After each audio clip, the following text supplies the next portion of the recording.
पोलिसांकडून आता उचलायला आपण पाहतोय की नातेवाईकांना बाजूला करायला सुरुवात झालेली आहे। आपण महामार्ग रिकामा करा अशा पद्धतीचं आवाहन केलं जातं आणि सध्या पोलिसांकडून या कारवाईला जी आहे सुरुवात झालेली पाहायला मिळते। या चिमुकलीच्या हत्येनंतर संपूर्ण महाराष्ट्र आज दिवसभर हळहळ व्यक्त करत होता, मात्र नातेवाईकांची संतप्त मागणी पाहता आजच्या आजच कारवाई करा, फाशीची शिक्षा व्हावी ही मागणी या सगळ्या नातेवाईकांची होती। आणि आपण पाहतोय की पोलिसांकडून सध्या आता या सगळ्या नातेवाईकांना जे आहे ते महामार्गावरून बाजूला केले जाते, कारण 3 तासांपासून मुंबईपासून साताऱ्याच्या दिशेने आपण पाहतोय की या ठिकाणी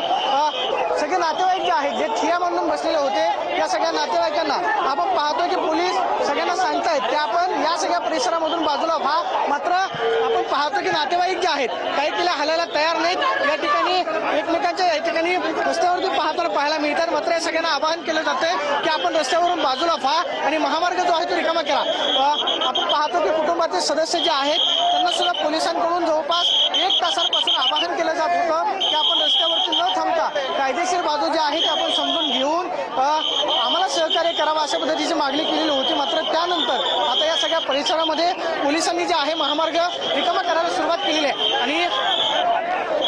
आज या नसरापूर अत्याचार प्रकरणानंतर संपूर्ण महाराष्ट्रामध्ये जे आहे ती चीड निर्माण झालेली होती, कारवाई करावी अशा पद्धतीची मागणी केलेली होती। मात्र आपण पाहतोय की हे सगळे नातेवाईक जे आहेत त्यांना आता बाजूला केलं जाते, कारण महामार्ग जो 3 तासांपासून जाम झालेला होता तो आता सध्या बाजूला करण्याचे या ठिकाणी काम सुरू आहे आणि महामार्गावरती अँब्युलन्स जी आहे ती आडवी लावण्यात आलेली होती। पोलिसांनी बॅरिकेटिंग केलेलं होतं की कोणताही अनुचित प्रकार घडणार नाही, मात्र आता अँब्युलन्स जी आहे ती बाजूला केली जाते आणि अँब्युलन्स बाजूला करून या सगळ्या परिसरामधल्या नातेवाईकांना जे आहे आपण पाहतोय की बाजूला केलं जाते आणि महामार्गावरची वाहनं जे आहेत दुसऱ्या बाजूला सुद्धा या ठिकाणी जे नातेवाईक ठिय्या मांडून बसलेले आहेत त्यांना सुद्धा आवाहन केलं जातं आता पोलिसांकडून। या आपण पाहतोय की पोलीस जे आहेत महामार्गावरची ही सगळी गर्दी बाजूला करण्याचं काम करतात, कारण या सगळ्या परिसरामध्ये वाहतूक कोंडी झाल्यामुळे त्याचा मनस्ताप जो आहे तो सहन करावा लागतो। एकीकडे मनामध्ये चीड आहे, मात्र दुसऱ्या बाजूला सुद्धा जे वाहतूक कोंडीमध्ये अडकलेले वाहनधारक आहेत त्यांना त्रास सहन करावा लागतो। त्यामुळे पोलिसांकडून सुद्धा आवाहन करण्यात आलेलं होतं की आपण या सगळ्या परिसरामध्ये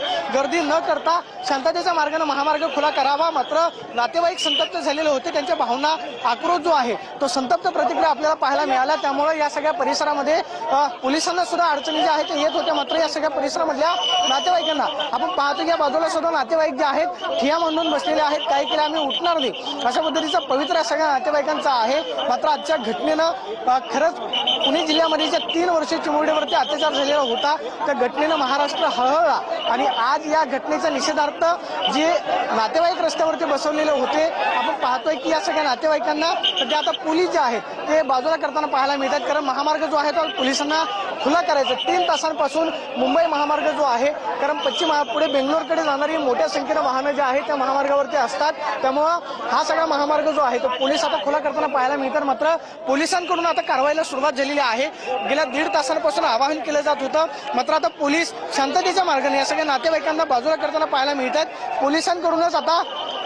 या सगळ्या नातेवाईकांना सांगितलं जातं की आपण रस्त्यावरती थांबू नका, आपण या परिसरामधून आपण पाहतोय की महिला ज्या आहेत त्या सुद्धा ठिय्या मांडून बसल्या होत्या, जी वाहनं लावलेली आहेत ती वाहनं आता पोलीस बाजूला करताना पाहायला मिळतात, कारण 2 व्हीलर्स लावून हा सगळा रस्ता जो आहे तो जाम केलेला होता। चावी विना आपण पाहतोय की आता पोलीस जे आहेत ही सगळी वाहनं रस्त्यावरची काढतायत, तर दुसऱ्या बाजूला आपण पाहतो की या महिला ज्या आहेत त्या आक्रमक झालेल्या पाहायला मिळतात, काही केल्या आम्ही उठणार नाही अशा पद्धतीचा पवित्रा जो आहे तो आपण पाहतोय की या ठिकाणी महिलांनी घेतलेला पाहायला मिळतं। मात्र तरी सुद्धा या महामार्गावरती महिला ज्या अडून बसलेल्या आहेत त्यांना या ठिकाणी आपण पाहतोय की आवाहन शांततेच्या मार्गाने सांगितलं जाते की आपण रस्त्यावरून बाजूला व्हा, कारण हा सगळा महामार्ग आता पोलिसांकडून खुला करायला सुरुवात झालेली आहे। तर दुसऱ्या बाजूला मुलीवरती सुद्धा अंत्यसंस्कार करायचे, कारण पोस्टमॉर्टम रिपोर्ट आल्यानंतर आपण पाहतोय की मुलीला जे आहे ते घरी नेण्यात आलेलं होतं। आज 3 वर्षाची मुलीवरती जो अत्याचार झालेला आहे त्यानं प्रत्येकाचंच मन हळहळलंय, प्रत्येकाच्या मनामध्ये मुलीविषयी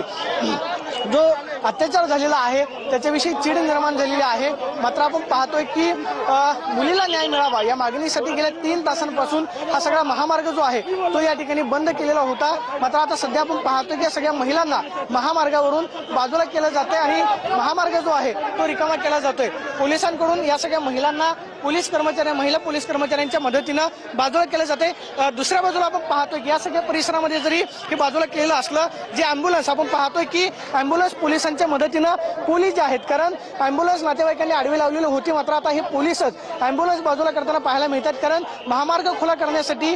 जी अँब्युलन्स या ठिकाणी सोडलेली आहे तिला आता हाताने ढकलून बाजूला जे आहे ते काढण्याचा प्रयत्न आपण पाहतोय या ठिकाणी केला जातोय आणि पोलीस कर्मचारी ढकलून ही अँब्युलन्स जी महामार्गावरती आडवी लावलेली होती तिला आता बाजूला करताना पाहायला मिळतात। या सगळ्या परिसरामध्ये जी वाहतूक कोंडी झालेली होती त्याचा त्रास सर्वसामान्यांना मोठ्या प्रमाणावरती सहन करावा लागला। मात्र या घटनेची कव्हरेजची परिसीमा एवढी होती की नातेवाईकांना नाविलाजानं या महामार्गावरती जे आहे रास्ता रोको करावा लागला आणि 3 तासांपासून जो रास्ता रोको सुरू होता तो अखेर आपण पाहतो की पोलिसांनी आवाहन केल्यानंतर आता नातेवाईक जे आहेत बाजूला झालेले आहेत। मात्र जे कार्यकर्ते रस्त्यावरती ठिय्या मांडून बसलेले होते त्या सगळ्या